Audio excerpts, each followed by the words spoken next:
Good morning. Today we've got the answer that everyone on YouTube wants to know, and that is my good friend Brent here more powerful than me? Well, to be more precise, is his Bosch motor on his Trek rail more powerful than my Brose motor on my Specialized Turbo Levo? And the reason I've often wondered that is because when I'm going uphill, Brent always leaves me for dead. And I've often wondered, is that because his motor is more powerful than mine? Well, it could be because you're 20 kilos heavier. Harsh but fair. I am 20 kilos heavier than Brent, and I'm also statistically more lazy than he is. So we need to find out, is it, how powerful is the motor? So we're going to do a pretty simple test. I'm going to ride my bike to the top of the hill. Brent's going to ride his, and then we'll swap over. We'll do that a few times to get some sort of statistical significance. Now, we've tried to keep it as even as possible. I've come up with a double blind controlled study. We've evened up the shocks, the tyre pressure. We did have to modify one part of the study as we were going to do a blinded study so that we didn't know which bike we were going to be riding to avoid bias. However, we found it very hard to ride blindfolded. So for health and safety reasons, we actually pulled that part of the study. But anyway, let's go for run number one. All right, run number one. We're off, bit of a slow start. Now, I do hope at the end of this video I can get a definitive answer for you. I really don't care which is the best motor, but I hate it when people make videos comparing two things, and at the end they say, well, just choose whichever one you like the colour of the most. All right, run number one. We're away. All right, this is Brent. He hasn't left me much of a gap. He's following me up on his trek. He's pretty fast up hills, and I do wonder whether he's going to end up catching me. Now, we did get a little bit of traffic up the hill. On our first run, we had to abort it as we got stuck behind some people, and although you're doing an experiment, you can't really yell at people and tell them to get out the way, but we did manage on this run to do a clean one, and certainly nobody held me up anyway. Now, this bit gets really quite steep here, and it's amazing the difference that I don't know whether it's fitness or weight, but certainly Brent's a lot lighter than me, and he actually did catch me up here. And I must admit, we're trying to get the most accurate results we can, but I did end up, Brent says he may have lost maybe 1 or 2 seconds maximum, but I actually did get in his way, and there clearly wasn't enough room up here for him to go past me, unfortunately. Although I am on an e-bike, it is actually hard work. If you're putting in maximum effort, it still makes you puff hard. And here we go. The time finishes when my hand comes next to this post. As you can see, Brent is right up behind me, and yeah, I think I did actually block him a little bit, and yeah, he may have lost a second or two. But here he comes. So here's his time now. Alright, so next thing we had to do was swap the pedals over. One of the joys of mountain biking is there's so many different standards, and we can't even agree on what pedals to ride on. We also had to adjust the seat posts a little bit to get the right riding height. However, it does pay if you do that up properly. Oh shit, wait, Did finally get underway. Now, if you looked at the results from the last run, Brent was the fastest up the hill on his trek. That was no real surprise. He was 3 seconds faster than me, although I would probably call it 5 actually, because I did slightly hold him up. But it'll be very interesting to see what it's like with him on the Levo. To my surprise, he caught me in no time flat and flew past me. Brent said he thought the Levo felt more powerful to him. I really enjoyed riding the rail up, but to be honest, I couldn't really tell a difference with the power.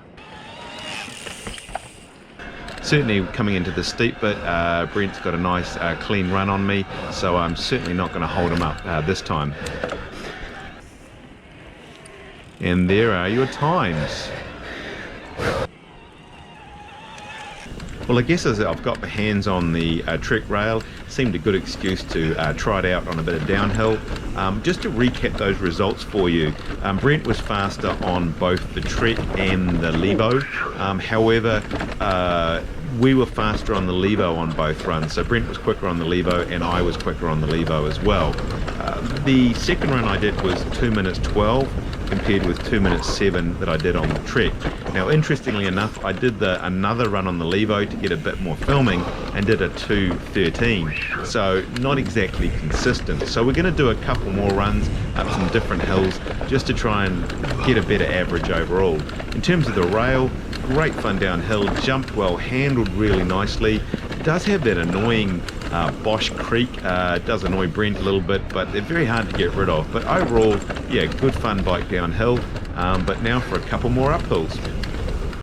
Okay, so we've had a pretty good run down. I really enjoyed riding down on the Trek rail. How did you find the Levo downhill? I really enjoyed it. Very natural feeling bike to ride. Jumped well, nothing not to like. Now, you've got to explain something to me. Now, I understand that the Trek rail has had a software upgrade that's given it more power. Now, how the hell does that work? I don't know, but the motor for 2021 had its power upgraded from 75 Newton meters, which I found perfectly adequate, to 85 Newton meters. But anyway, I took it to the dealer. They put the software update in, 13% more power, $0. What's not to like? But best of all, the assistance mode in EMTB has changed, and it really is super responsive from when you first pedal off. It just kicks in right away. There's no lag whatsoever. Also, another nice feature that they put in, it's a little bit of an overrun when you pedal into a techie section. You can sort of give the pedals a bit of a kick and it'll just kick you up and over something that maybe you would hang up your pedal on. Sounds cool. Awesome. Yeah. All right, this is a straight up drag race up a gravel road. I'm on the Trek rail and look, I'm in the lead, leaving Brent behind. Well, maybe for not very long. He just powers on past me. Look at him go. This is a relatively short one here, but Brent takes the win on the Levo by 2 seconds. You ready? All right, Let's back go. to the start. Now I'm on the Levo. Good out of the gate. Look at me, I'm beating him again on the Levo. Oh no, here he comes again. He's flying past me on the Trek. Okay, so pretty obvious Brent's going to win this one, and he beats me by 5 seconds. But what's interesting is that he is 4 seconds faster on the Trek than he was on the Levo, Right, so that makes it a bit confusing. Alright, so we're going into track number 3, and I'm on my Levo again for this one.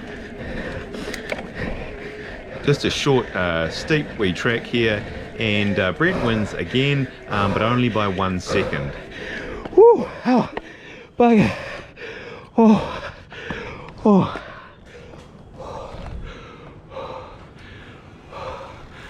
Oh.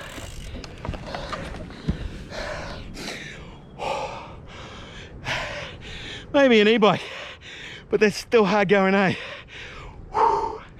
Okay, we do a quick pedal swap again, and I'm back on the rail and decide to send these jumps on the way down. This thing jumps really nicely actually. I've only had it for a very short space of time, but feel very comfortable in the air. that flew Before well. any of you do the old thumbs down saying why are you going down and up the same Well, that's track, what- there is only one track. You can't, there is no other up track, and before we went up it, we actually checked there was nobody already at the top.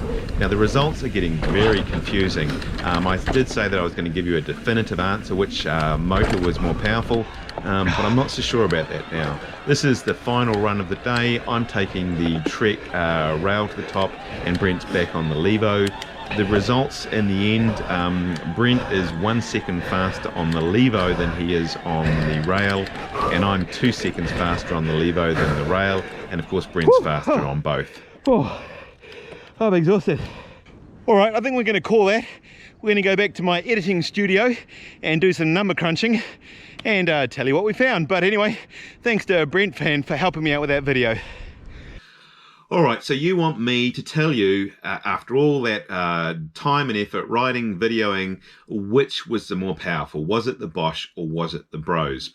And let me just break it down. Okay, so there were 6 time stages, and Brent was fastest on every stage. Didn't matter whether he was on the Trek or the Specialized, he was the fastest. So it shows you one thing, that he's either fitter than me, or just the fact that he's 20 kilos lighter than me, he just gets up the hill so much easier than me. All right, out of the 6 time stages, the Levo was the fastest on 5 of them. Now you think, well, that means the Levo is the most powerful, doesn't it? However, it's more complicated than that. On the last 2 stages, if we added up all the times together, the Levo and the Trek, the time was identical, so there was no difference at all on that. The first stage was the one that was a bit tricky. The Levo overall was 7 seconds faster. That's Brent and my time added together was 7 seconds, so not very much. And I've shown that even I rode the Levo up twice and did it once in a 207 and once in a 213. So even just my own variability was greater than that. So, and even if you added all the time together of the Levo and the Trek on all 6 runs, it was less than 1.4% difference in overall time. So I really hate to do this, but my advice is just choose the one you like the color the most. Anyway, I hope you found the video of some help and you enjoyed it. If you did, love it if you subscribe, join the team, and we'll see you on the next one.